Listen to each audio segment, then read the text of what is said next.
In recent years at major air shows, the words Nantianmen Project have gradually become a little believable from an unreachable sci-fi camera, especially one of the protagonists, the White Emperor fighter. Every time the model appeared in Zhuhai, Changchun, and other wars, it can firmly capture the attention of the audience, and even make many military fans shout, "The future fighter is really coming."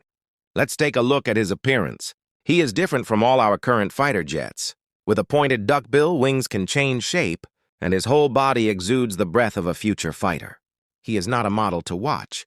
And the black technology, hidden in his body, is pointing to the real next generation of air combat. First of all, he wants to make you invisible. Experts say full band stealth, which simply means that the existing radar is likely to fail to catch him, like a ghost. Second, he can make his own decisions.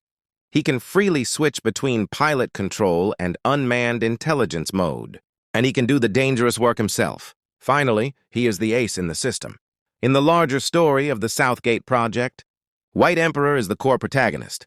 He will use the giant airspace mothership as a base and bring a group of drone brothers to fight side by side to control the entire airspace battlefield.